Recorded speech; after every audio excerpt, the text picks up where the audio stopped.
Jenderal Sudirman meminta Kapten Cokro Pranolo untuk mengantar istri dan anak-anaknya ke dalam benteng keraton.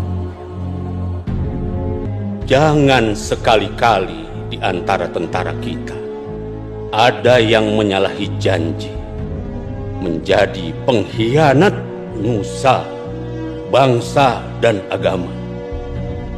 Harus kamu senantiasa ingat bahwa tiap-tiap perjuangan memakan korban. Jangan sekali-kali membuat rakyat menderita.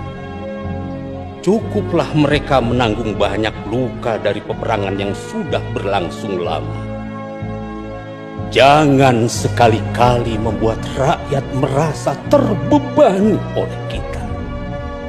Cukuplah mereka memikul beban atas banyak kesengsaraan yang telah ratusan tahun menimpa. Jenderal Sudirman dan pasukan telah sampai di daerah Sedayu. Jenderal, kita dikepung Belanda. Kita tidak bisa kemana-mana. Tenang, mari kita semua berzikir.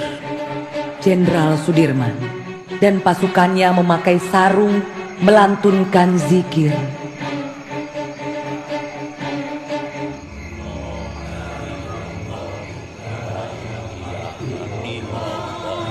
La ilaha illallah, la ilaha illallah, la ilaha illallah, la ilaha. Sari, apa jimat Pak Yai?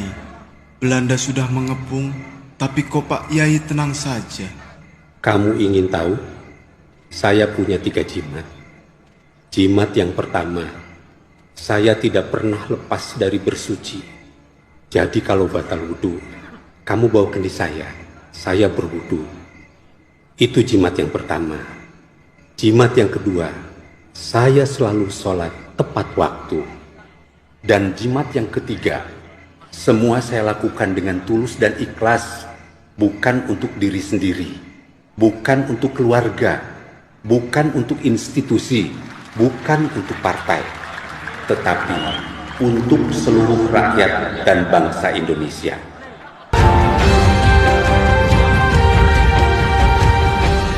Kabar kekalahan tentara Belanda di berbagai wilayah Indonesia dan perjanjian yang mengharuskan Belanda keluar dari Republik Indonesia. Akhirnya, Jenderal Sudirman memutuskan kembali ke Yogyakarta untuk menemui Presiden Soekarno. Jenderal Sudirman berkata kepada Presiden Soekarno, "Aku serahkan kembali negara kepada tangan dan pundak pemimpin bangsa. Tugasku sudah selesai." Terima kasih. Sekarang sudah saatnya Adinda istirahat.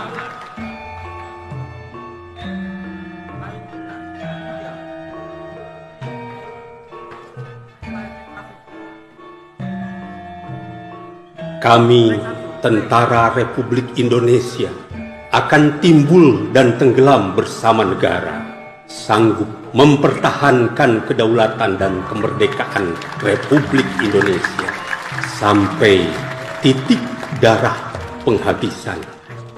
Robek-robeklah badanku, potong-potonglah jasadku, tetapi jiwaku yang dilindungi benteng merah putih akan tetap hidup, tetap menuntut bela siapapun lawan yang dihadapi.